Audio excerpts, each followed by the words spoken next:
बानू,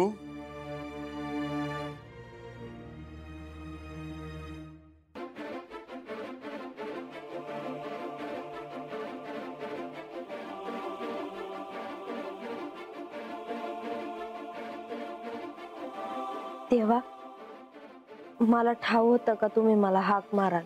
बानू, आता थोड्याच वेळात गडावर आख्यानाला प्रारंभ होणार आहे. आज अनेक दिवसांनी आख्यान होणार आहे, त्यामुळे सर्वजण आनंदित आहेत. याआधी आख्यानात काय काय घडलं आहे ते तू आठव. वयजी. शुभम भवतु.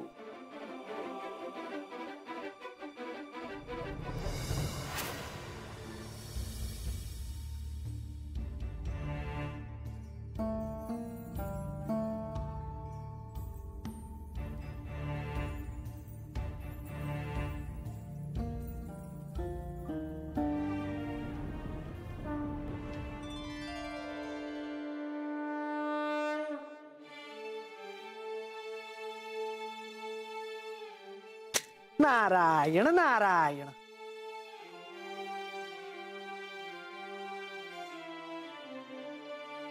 या मुनिवर, आज गडावर पुन्हा तुमचं आख्यान होणार म्हणून सर्वत्र उत्साहाचं वातावरण दिसत आहे. तुमचं आख्यान ऐकण्यासाठी सर्वजण उत्सुक आहेत. नारायण नारायण.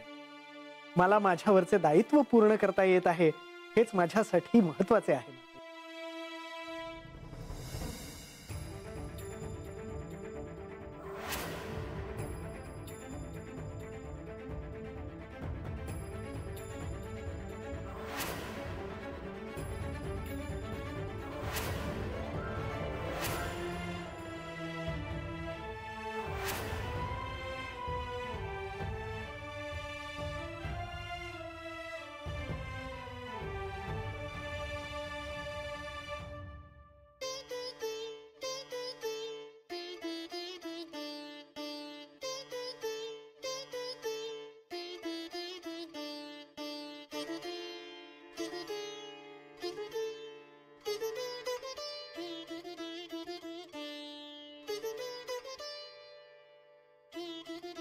प्रणाम श्री गणेश.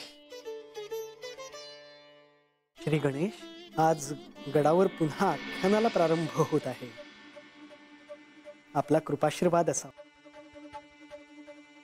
मुनिवर, ते आहेत, पण आजचा दिवस आणि आजचे आख्यान ते महत्वाचे आहे. होय, कारण आज आख्यान ऐकायला पाणाई नसणार. बानू नसताना देखील आख्यान कसं होतं हा प्रश्न सर्वांनाच पडला आहे. श्री खंडेराय त्यावर काय सांगायचे ते सांगतीलच, त्याची काळजी नसावी. आणि श्री गणेश, त्यातून आपण इथे उपस्थित आहातच, त्यामुळे आख्यानात कोणतेही विघ्न येणार नाही हे आपण पाहिलं. हो, पण मला हा प्रश्न पडला आहे की आख्यानात जर मातेच्या मनात काही शंका आली तर त्या शंकेचं निरसन करण्याचं दायित्व माझं असेल. ते मी करेनच, पण तिकडे बाणायला काही शंका वाटली तर काय करणार? श्री गणेश, त्याला आता काही पर्याय नाही. श्री खंडेराय यावर मार्ग काढतील. प्रभू, मला आणखी एका गोष्टीची चिंता वाटते आहे. श्री खंडेरायांच्या कृपाशीर्वादाने बानूला हे आख्यान ऐकता आणि बघता देखील येणार आहे, परंतु त्यात काही व्यत्यय आला तर? म्हणजे ती आख्यान बघत असताना कोणी तिथे आलं तर?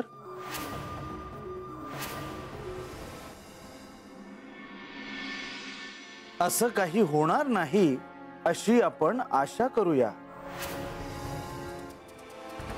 नारायण नारायण. बरं झालं बा बाहेर गेला ते. आता मी आख्यान ऐकाया मोकळी, नाहीतर मला काय करावं हेच कळणं झालं होतं. बानू, बानुताई आजा कोणीच होऊ दे नक्की कुठं गेला आहे ती बानू आणि आजा? गंगी आता हिला बी आताच यायचं होतं व्हय.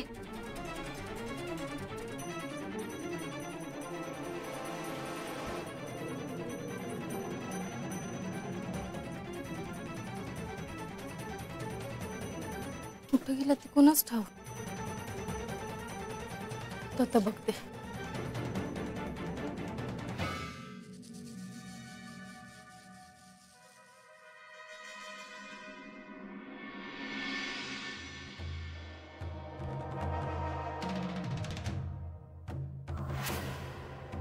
गंगे तू तरीच म्हणलं एवढ्या हाका कोण मारताय बाला? भाई मॅच आहे. आजा कुठं दिसना? बा त्यो वस्तीवर गेला हाय. काही काम होतं का बाकडं? वय पण माझं नाही आबाच. आबाच? वय आबा हुडकत होता आजाला. वय का? बर म्या बघते आजा कुठं दिसतोय का वस्तीवर. हा हाता आला तर सांगशील का आबान सांगावा धाडला आहे? वय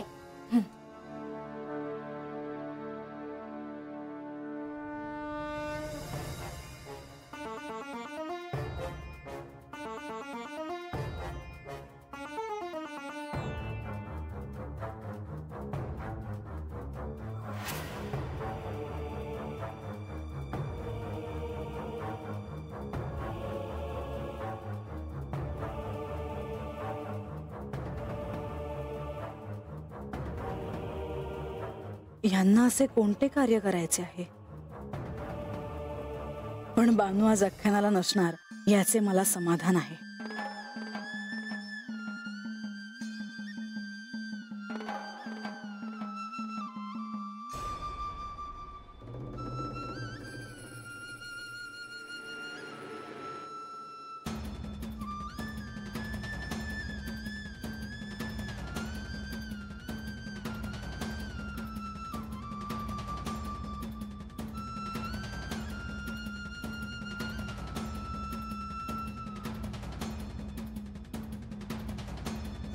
लक्ष्मी देवी, बंधू, आज किती दिवसांनी राजसभेत प्रसन्न वातावरण अनुभवते आहे मी.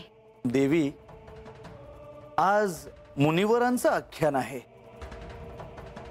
म्हणून सगळीकडे प्रसन्नता आहे. नारायण नारायण. मुनिवर, आजवर तुम्ही मला कधी काही चुकीचे सांगितले नाही. आख्यानाला येताना मी किती आनंदात होते हे मी तुम्हाला नाही सांगू शकत.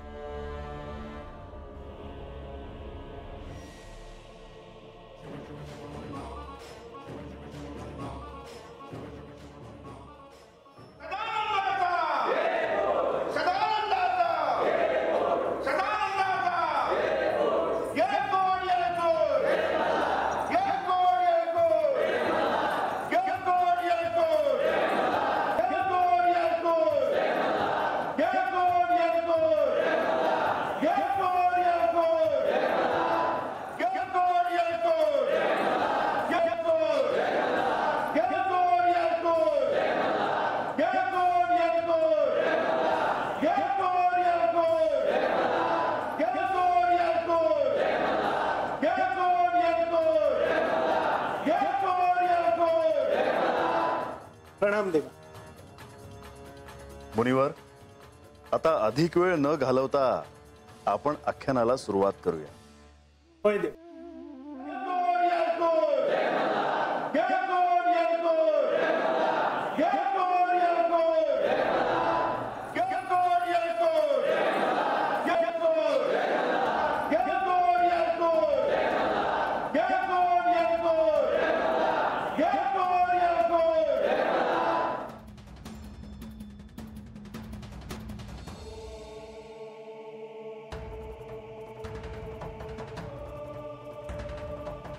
देवा, आख्यानाला प्रारंभ करतो. थांबा मुनिवर, मला काही बोलायचे आहे.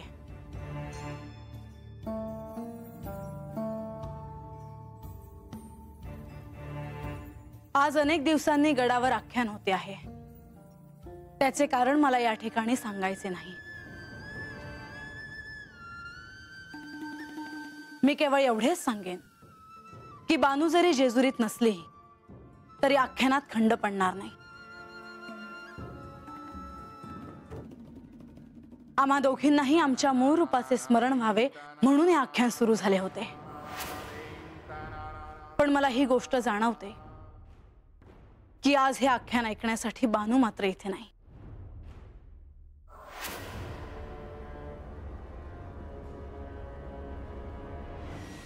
आजवर मी अनेकदा राजसभेत आख्यान ऐकले आहे, पण आजचे आख्यान माझ्यासाठी निराळे आहे.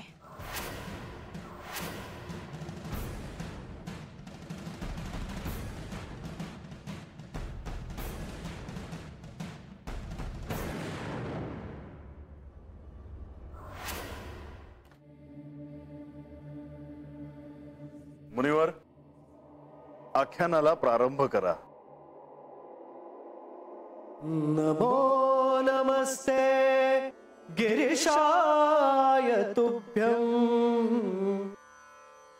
नमो नमस्ते गिरिकन्यकायै. नमो नमस्ते वृषभध्वजाय सिंहध्वजाय च नमो नमस्ते.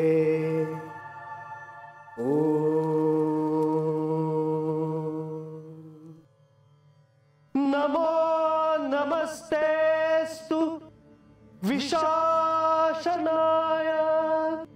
नमो नमस्तेस्तु सुधासनाय. नमो नमस्तेस्तु महेश्वराय. श्रीचंदने देवी नमो नमस्ते.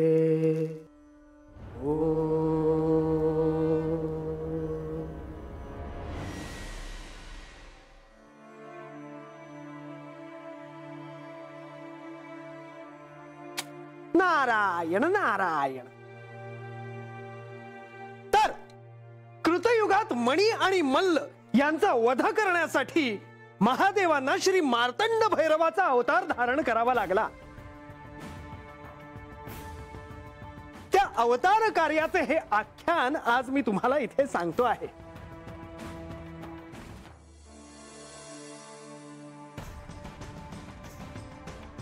या आख्यानात पुढे काय झाले हे जाणून घ्यायची उत्सुकता सर्वांनाच आहे हे मी जाणतो, परंतु आतापर्यंत आख्यानात काय घडले हे आपल्याला जाणून घेणे आवश्यक आहे. नारायण नारायण. तर मणी आणि मल्ल यांचा सर्वनाश करण्यासाठी कैलासात महादेवांनी श्री मार्तंड भैरवांचा अवतार घेतला.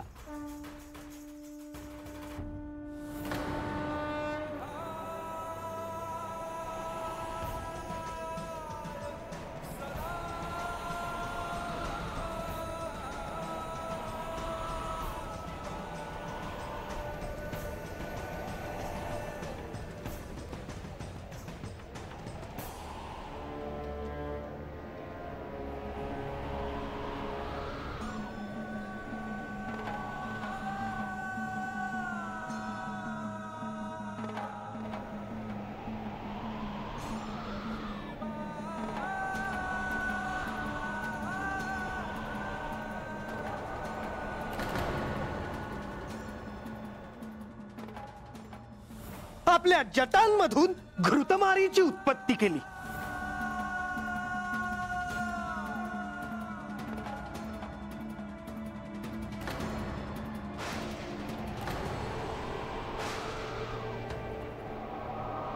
आणि मणी आणि मल्ल यांना कंठस्नान घालण्यासाठी निघालेल्या घृतमारीचा मणीने पराभव केला.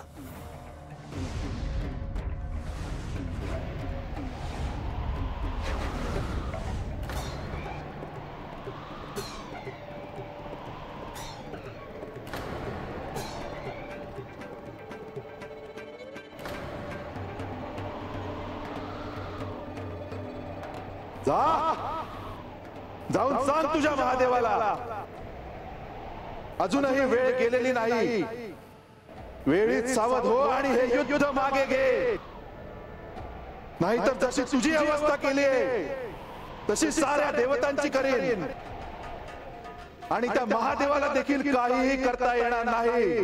ही वार्ता कळताच श्री महादेवांनी देवसेनेला येण्यास सांगितले.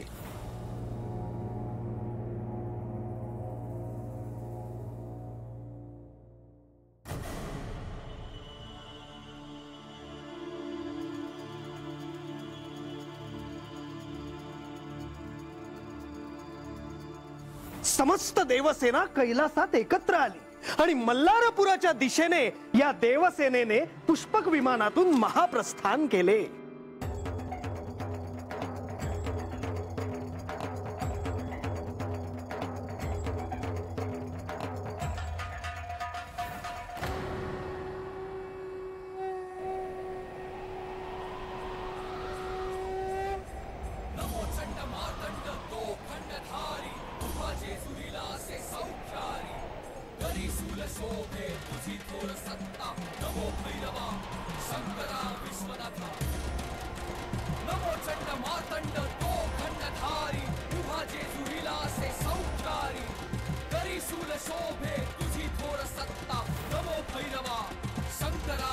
आणि ह्याच महाप्रस्थानानंतर म्हाळसेने राजसभेत सर्वांसमक्ष ही घोषणा केली होती की ह्या जेजुरीतून बानूचे प्रस्थान होईल.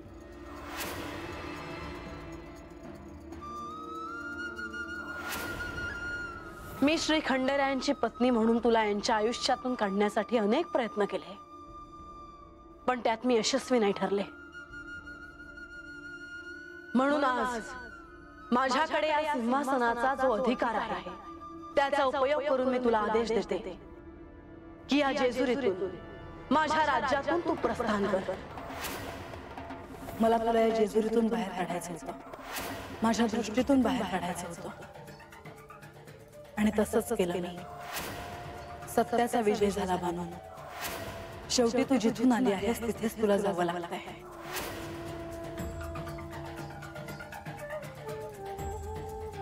मी हे कसं विसरेन?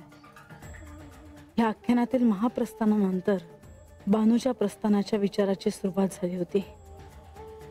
आज ती बानू या जेजुरीत नाही, याची सुरुवात त्याच तर दिवशी झाली.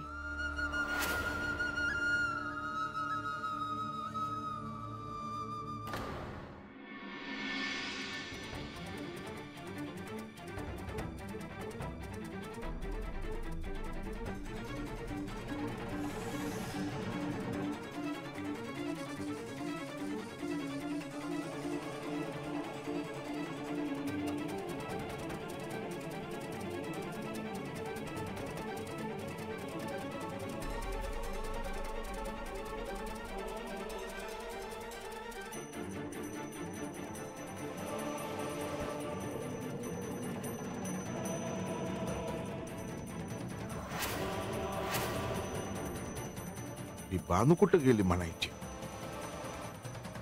बानू,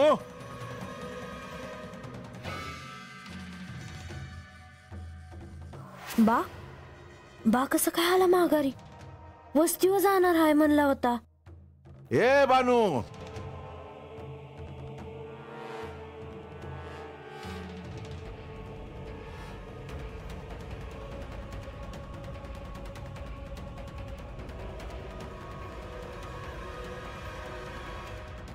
बा, अरे तू मला हाका मारत होतास होय र?